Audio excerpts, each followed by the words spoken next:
फटे कपड़े पहनने वाली बहू को मिला डिजाइनर कपड़े पहनाने वाला ससुराल। हल्की हल्की ठंडी हवाओं में धोती कुर्ता पहने गणेश रिक्शे में फटे पुराने कपड़े की मोटरी और कुछ गुदरिया लेकर उन्हें गली मोहल्लों में बेच रहा है। आओ आओ, फटे पुराने कपड़ों से गुदरी कालीन बनवाओ। तभी मोहल्ले की एक औरत अपने हाथ में फटे पुराने कपड़े की मोटरी लेकर, सुनिए भाई साहब, ये कुछ फटे पुराने कपड़े हैं, इन्हें आप ले जाइए और इनकी दरी बनाकर मुझे दे दीजिएगा। अब गणेश उन फटे पुराने कपड़ों को तराजू में तौलता है। जी, ये तो करीबन 4 से 5 किलो है और दरी करीबन 10 किलो के बराबर बनती है। तो आप थोड़े और कपड़े दे दीजिए या फिर ऊपर से कुछ पैसे दे दीजिए। ठीक है, ये पकड़िए 300 रुपए। दूसरी तरफ गणेश की 25 साल की बेटी शिखा, माँ, पापा कब आएंगे फटे पुराने कपड़ों की मोटरी लेकर? मुझे उनमें से कपड़े छाटने हैं, कल मेरी सहेली का जन्मदिन है। अरे बेटी, तेरे पिता आते ही होंगे, थोड़ा सब्र कर। लक्ष्मी इतना बोलती है कि इतने में गणेश सर पर कपड़ों के मोटरी लेकर घर में घुसता है। शिखा खुश होकर, पिताजी आप आ गए, मैं आपका ही इंतजार कर रही थी। लाइए फटाफट अपने फटे पुराने कपड़ों की मोटरी दीजिए। ठीक है बेटा, ये ले मोटरी। अब शिखा फटाफट मोटरी खोलती है और फटे पुराने कपड़ों में से अपने लिए कपड़े तलाश करने लगती है, लेकिन उसे कोई भी कपड़ा पसंद नहीं आता। ये क्या पिताजी, इसमें तो आज कोई भी ड्रेस अच्छी नहीं है, सारे कपड़े बेकार है। अरे, तू क्यों अपने पिताजी के आगे इतना जिद करती है?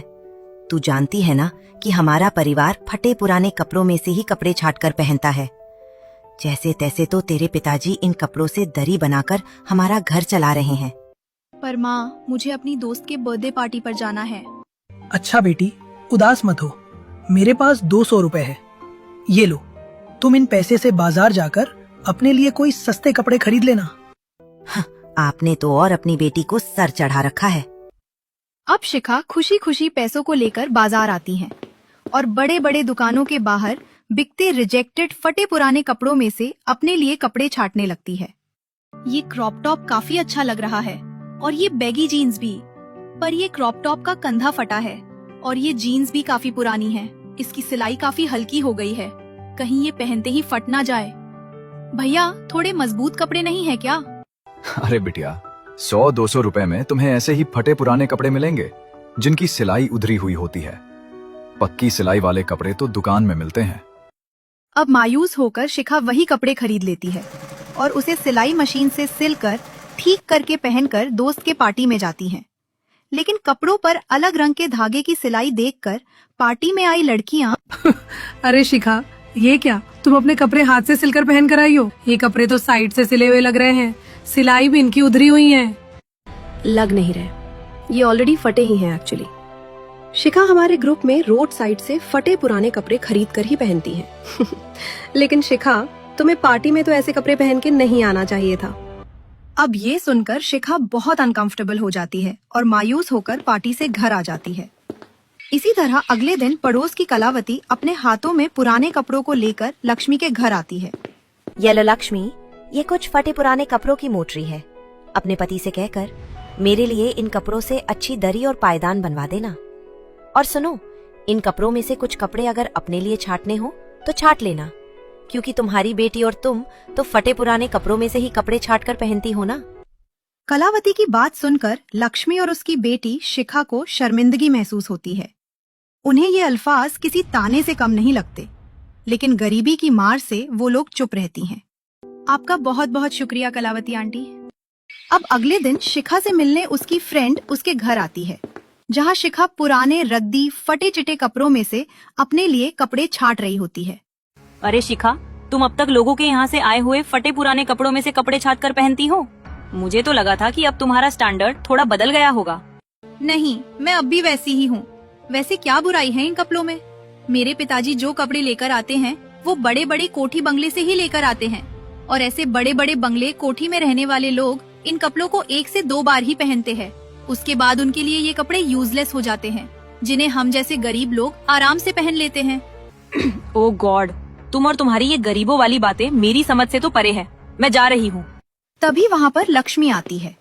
बेटी, मुझे बहुत दुख होता है कि मैं अपनी 25 साल की बेटी को फटे पुराने कपड़े पहनाती हूँ। तेरी सहेलियां भी तुझे ताने देती है। माँ, मुझे उनकी बातों से फर्क नहीं पड़ता।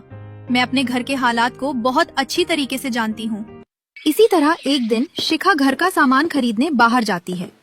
तभी उसे बड़े बड़े दुकानों में डिजाइनर ड्रेस दिखते हैं। हे भगवान, ये डिजाइनर कपड़े कितने खूबसूरत होते हैं। ये मखमली, सिल्क, ऑर्गेनेसा, इन कपड़ों की बात भी कुछ अलग ही होती होगी। न जाने कब ये कपड़े मेरे बदन पर होंगे। लगता है मेरा डिजाइनर कपड़े पहनने का सपना सपना ही रह जाएगा। अब सामान खरीदकर शिखा घर आ जाती है। इसी तरह कुछ हफ्ते गुजरते हैं और एक दिन शिखा अपने घर के बाहर सुई धागे से दरी सील रही होती है। तभी उसके घर के सामने एक बड़ी सी कार तेजी से रुकती है और कार में बैठा शख्स बाहर निकलता है। ओह गॉड, इस गाड़ी को भी अभी खराब होना था। ओ शीट, मेरा एक कोट भी फट गया जल्दीबाजी में कार से बाहर निकलने के चक्कर में। अब ऑफिस मीटिंग में इन फटे कपड़ों में कैसे अटेंड करूंगा। वही शिखा उस अनजान शख्स को परेशान देख उसके पास आती है। अरे क्या हो गया? आप काफी परेशान लग रहे हैं। हाँ, वो दरअसल मेरी गाड़ी खराब हो गई थी। मुझे नहीं पता था कि इस गांव का रास्ता इतना खराब है। वेल, अब गाड़ी तो ठीक हो गई है, पर मेरा ये ड्रेस फट गया है और इस फटे ड्रेस में मैं मीटिंग के लिए कैसे जाऊंगा। अरे इतनी सी बात, लाइए इसे मैं ठीक करने देती हूँ। मैं सिलाई का काम जानती हूँ। अब केशव अपना कोट लेकर शिखा के घर में आता है। शिखा सिलाई मशीन पर कोट सिल रही होती है और केशव बस उसे एक टक निहारे जा रहा होता है। ये लीजिए, हो गया। अरे कहाँ खो गए आप? लीजिए, आपका कोट हो गया, रेडी। केशव अकबका कर, थैंक यू सो मच। तुमने ये कोट काफी अच्छी तरीके से ठीक कर दिया। तुम मुझे अपना नंबर दो, मैं फिर कभी जरूरत हुआ तो आऊंगा। शिखा मुस्कुराते हुए केशव को अपना नंबर दे देती है। वही केशव मीटिंग के लिए निकल जाता है। फिर मीटिंग खत्म करके केशव अपने घर पहुंचता है। केशव का घर एक आलीशान कोठी की तरह होता है, जिसकी बाहरी दीवारों संगमरमर के पत्थर से बनी हुई होती है। उस घर में रहने वाले सभी सदस्य डिजाइनर कपड़ों के साथ एक्सपेंसिव ज्वेलरी कैरी करते हैं। अब केशव अपने परिवार वालों के साथ खाना खाता है और अपने कमरे में जाता है। वो लड़की कितनी अच्छी थी, उसकी बातें मेरे दिमाग में घूम रही है। और ये कोट भी उसने अपने हाथों से सिला था। मुझे उससे एक बार और मिलना है। अब एक दो दिन बाद केशव फिर से शिखा के घर के पास पहुंचता है। अरे आप? हाँ, वो तुम्हारे पैसे देने थे ना, ये लो।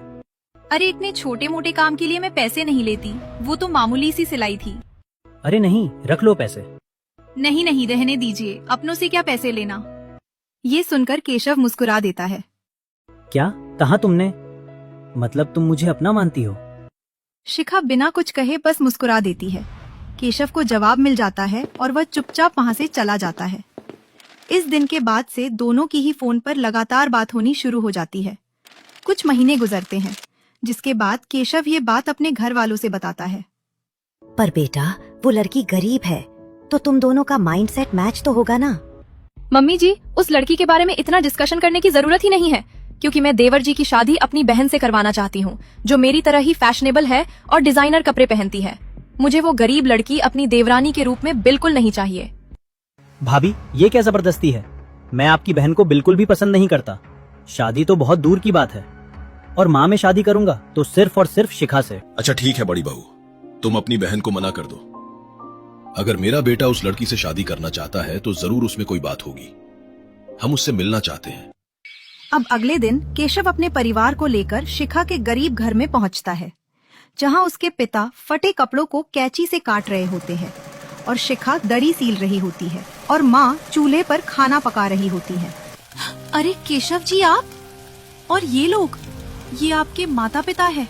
हाँ शिखा, ये मेरे माता पिता हैं, जो स्पेशली तुमसे मिलने आए हैं। मुझसे? बेटी, ये सब क्या है और कौन है ये लोग? कैसे अनजान बन रहे हैं ये गरीब दो कौड़ी के लोग। पहले मेरे देवर को फंसा लिया और अब शराफत का चोला ओढ़ रहे हैं।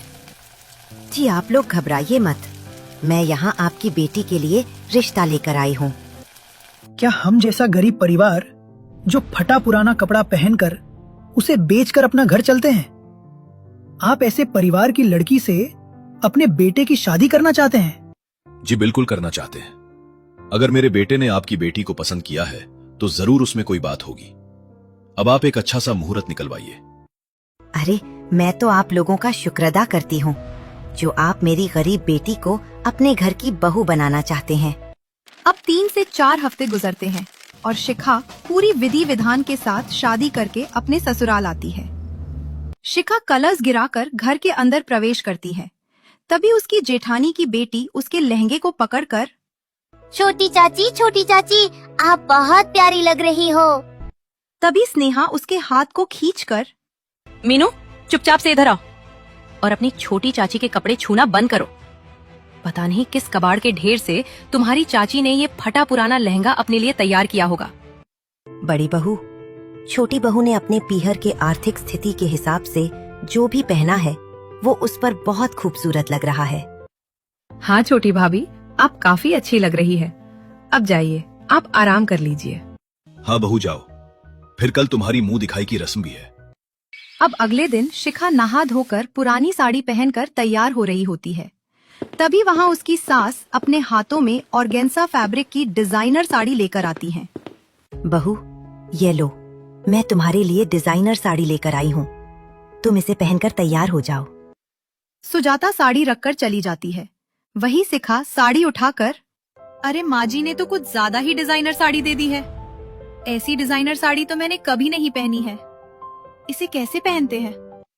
अब शिखा पहली बार डिजाइनर साड़ी पहनने की कोशिश करती है, लेकिन उसे ड्रेपिंग की समझ नहीं होती और वो साड़ी उलझकर फट जाती है। हे भगवान, माँ जी की दी हुई डिजाइनर साड़ी तो मैंने फाड़ दी। अब क्या होगा? दूसरी तरफ मेहमान आकर बैठे होते हैं। अब सुजाता अपनी बड़ी बहू के साथ शिखा के कमरे में आती है, जहाँ बेड पर फटी हुई साड़ी रखी होती है। हे भगवान, छोटी बहू, तुमने इतनी महंगी डिजाइनर साड़ी फाड़ दी। माँ जी, मैंने तो इस गरीब लड़की से यही एक्सपेक्ट किया था। ये 2 कौड़ी की गरीब लड़की जो फटे पुराने कपड़े को पहनती है, वो इस डिजाइनर साड़ी को कैसे ही पहन सकती है? इसने कभी ये साड़ी देखी भी थी? हाँ जेठानी जी, आप सही कह रही है। मैंने आज से पहले कभी ऐसी महंगी साड़ी ना तो देखी है ना ही पहनी है, जिस वजह से मैं इसे ठीक तरीके से नहीं पहन पा रही थी और फिर मैं साड़ी में उलझ गई और खींचातानी में ये साड़ी बीच से फट गई। हे भगवान, रुको, मैं दूसरी साड़ी लाकर देती हूँ। अब सुजाता फटाफट एक दूसरी डिजाइनर साड़ी गहने लाकर शिखा को देती है, जिसे बड़ी ही सावधानी से शिखा पहनकर मेहमानों के पास आती है। अरे बहू तो बहुत मासूम है। सुजाता तुम्हारी एकदम फुल सी नाजुक बहू लेकर आई हो। हाँ, बहू की पहली छवि से ही बहू काफी सुंदर और संस्कारी लग रही है। किसी की नजर न लगे। ये लो बहू, मुंह दिखाई का तोहफा। अब सभी लोग शिखा को देखकर उसकी तारीफ करके वहाँ से चले जाते हैं। चलो बहू, सभी लोग राजी खुशी तुम्हारी मुंह दिखाई करके चले गए। अब तुम अपने हाथ से कुछ रसोई में जाकर बना लो। अब शिखा रसोई में आती है और सबके लिए स्वादिष्ट पकवान बनाना शुरू करती है। कुछ देर बाद शिखा डाइनिंग टेबल पर खाना परोसती है। सभी लोग खाना खाते हैं। बहू, खाना तो बहुत अच्छा बनाया है तुमने। हाँ, खाना तो अच्छा बना है। हाँ, सच में खाना बहुत स्वादिष्ट है। तुमने बताया नहीं कभी शिखा कि तुम इतना अच्छा खाना बनाना भी जानती हैं। हे भगवान, पता नहीं इस गरीब 2 कौड़ी की लड़की ने अपने हाथ ठीक से धोए भी थे कि नहीं इस खाने को बनाने वक्त। मुझसे नहीं खाया जाएगा ये। अब इसी तरह 2 से 3 दिन बाद सुजाता घर में किटी पार्टी रखती है। छोटी बहू, बड़ी बहू, आज मैंने घर में किटी पार्टी रखी है। मेरे कुछ फ्रेंड्स आ रहे हैं, तो तुम दोनों ही अच्छे से तैयार हो जाना। छोटी बहू, मैंने तुम्हारा डिजाइनर ड्रेस तुम्हारे कमरे में भिजवा दिया है। ठीक है मम्मी जी। अब दोनों ही बहू अपने अपने कमरे में जाकर तैयार होने लगती है। स्नेहा अपने कमरे में डिजाइनर गाउन, हल्का मेकअप, स्टाइलिश नेकलेस पहनकर तैयार हो रही होती है। दूसरी तरफ शिखा अपने डिजाइनर गाउन को देखकर परेशान हो रही होती है। हे भगवान, ये डिजाइनर गाउन कैसे पहनते हैं? मुझे तो समझ नहीं आ रहा है कहाँ इसका गला है और किस तरफ से इसकी बाजू जा रही है। अब कुछ देर बाद स्नेहा तैयार होकर किटी पार्टी में शामिल हो जाती। अरे स्नेहा बहू, तुम तो बहुत हॉट लग रही हो और तुम्हारी डिजाइनर ड्रेस भी बहुत अच्छी है। वैसे तुम्हारी देवरानी कहाँ है? अरे शिखा नहीं आई। नहीं, शायद आ ही रही होगी। सुजाता इतना कहती है कि तभी लड़खड़ाते हुए शिखा सबके सामने आती है और सभी लोग शिखा को देखकर तेज तेज हंसने लगते हैं, क्योंकि शिखा ने अपना डिजाइनर गाउन उल्टा पहना हुआ होता था। अरे, ये किस तरह से तेरी बहू ने डिजाइनर ड्रेस पहना है सुजाता? इसके आगे का गला पीछे और पीछे का गला आगे है। सुजाता, तेरी बहू तो जोकर लग रही है। इसने आज से पहले डिजाइनर ड्रेस नहीं पहना क्या? लीजिए माँ जी, एक बार और इस लड़की ने हमारी बेइज्जती करवा दी। वैसे आप लोग ठीक कह रहे हैं, इसने आज तक कभी डिजाइनर कपड़े नहीं पहने। और आज इसे पहनाया भी तो इसने हमारी बेइज्जती करवा दी। वेल देवरानी जी, जाइए इसे चेंज कर लीजिए। हाँ, तुम अपनी बहू का ड्रेस ठीक करवाओ। ये पार्टी हम कभी और करेंगे। अब शिखा सिंपल साड़ी पहनकर अपनी सास के पास आती है। बहू, तुम्हारी गलतियों को देखकर मुझे अब ऐसा लग रहा है कि मैंने तुम्हें इस घर की बहू बनाकर बहुत बड़ी गलती कर दी। ये सुनकर शिखा की आंखों में आंसू आ जाते हैं। वही सुजाता गुस्से से वहाँ से चली जाती। तभी वहाँ अदिति आती है। भाभी शांत हो जाओ, मम्मी की बात का बुरा मत मानो। जब उनका मन हल्का होगा तो वो आपसे प्यार से ही बात करेंगी। अब शिखा धीरे धीरे फोन में देखकर डिजाइनर कपड़े पहनना सीखती है और कभी कभी अदिति की मदद लेती है। हाँ भाभी, अब आप सही तरीके से डिजाइनर कपड़ों को पहन लेती हो और वैसे आप बहुत खूबसूरत लग रही हो।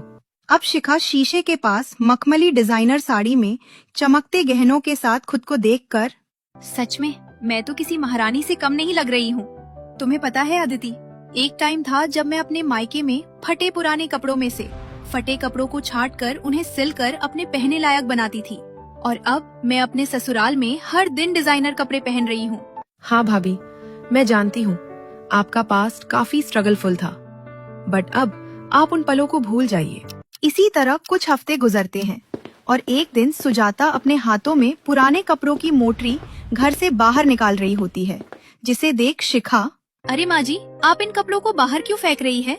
मैं इन फटे पुराने रिजेक्टेड कपड़ों से घर के लिए एक खूबसूरत मखमली कालीन बना सकती हूँ।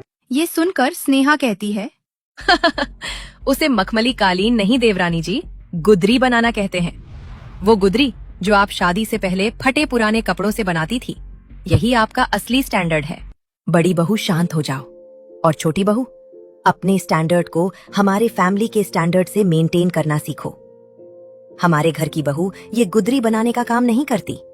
मैं ये कपड़े डोनेट कर रही हूँ असहाय लोगों को, और ये मेरी तुम्हारे लिए आखिरी वार्निंग है।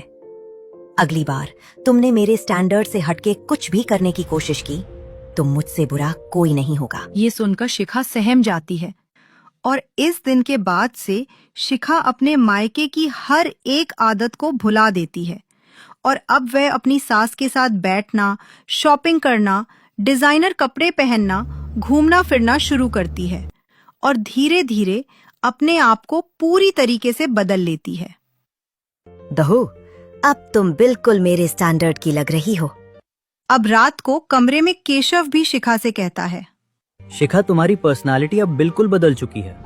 Now you are looking gorgeous. Keshav ji, आपको पता नहीं है यहाँ तक पहुँचने के लिए मुझे कितनी बेइज्जती का सामना करना पड़ा है। माँ जी का कितना गुस्सा सहा है मैंने, जेठानी जी के ताने भी। जो भी हो शिखा, उस चीज से तुम्हारे अंदर बदलाव तो आया ना। वही स्नेहा अब तक अपनी देवरानी से चिढ़ती रहती है। तभी एक दिन स्नेहा को एक पार्टी में जाना होता है और वह बेड पर एक डिजाइनर ड्रेस निकालकर नहाने जाती है। इतने में उसकी छोटी बेटी मीनू कैंची से खेलते खेलते अपनी माँ की डिजाइनर ड्रेस बीच से काट देती है। स्नेहा नहा के बाहर आती है और बेड पर अपने ड्रेस को 2 टुकड़ों में देखकर, ओ माय गॉड मीनू, तुमने मेरी ड्रेस कैंची से काट दी। तुम पागल हो क्या? अब मैं अपनी फ्रेंड की पार्टी में क्या पहनूंगी? सॉरी मम्मी, गलती से हो गया। तभी कमरे में शिखा आती है और शिखा बेड पर फटी ड्रेस देख लेती है। अरे जेठानी जी, आपकी तो ड्रेस फट गई है। हाँ, मुझे पता है। अब मैं क्या पहनूं? आज की पार्टी में सब इस तरह की ड्रेस ही पहनकर आने वाले थे। इस वक्त तो अब ऐसी ड्रेस अरेंज भी नहीं होगी। लाइए, मैं इसे ठीक कर देती हूँ। मैं सिलाई का काम जानती हूँ। अब शिखा बिना देरी किए सिलाई मशीन से स्नेहा की डिजाइनर ड्रेस सिलकर ठीक कर देती है और स्नेहा उसी डिजाइनर ड्रेस को पहनकर अपनी पार्टी अटेंड करती है। पार्टी में आए गेस्ट स्नेहा की ड्रेस देखकर, स्नेहा, तुम तो इस ड्रेस में बहुत गॉर्जियस लग रही हो और ये साइड फिटिंग तो कमाल लग रही है।